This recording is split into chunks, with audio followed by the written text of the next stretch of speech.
tubig na galing dito papunta doon sa ano namin. Tapos hindi ko alam kung pati dito. Kasi pati dito eh. Pati dito oh. Ito. Tapos umaagos siya. Galing yan doon. Ewan ko kung saang lugar yan ang galing. Kung mayroong problema doon. Tapos agos siya ng agos doon. Tingnan mo naman guys. Kawawa naman kami doon oh. Ang kubo-kubo na nga. Tapos itubig-tubig pa sa ilalim. Paano naman?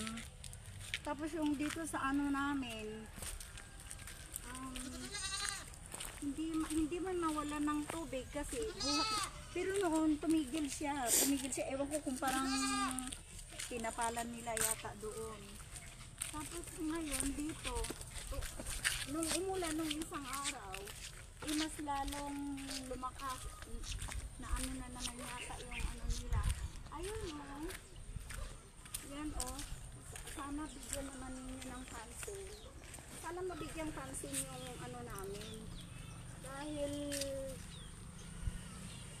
ang tagal-tagal na. Dapat nga sana hindi na yan umaagos eh. Siguro mayroong maano doon. Tapos hindi din siya makakalabas doon.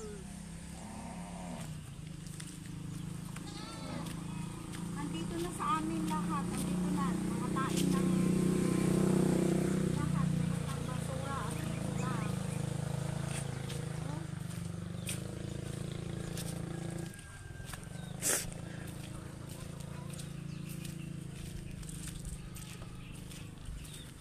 Ayan o guys. Ayan. Tirahan namin. Magmula doon hanggang dito. Ganito na lang. Yung ano ng bahay. Ayun. Dito. Isang Diyos ko naman, paano naman paakit ang tubig dahil hindi naman nila inaanuhan doon.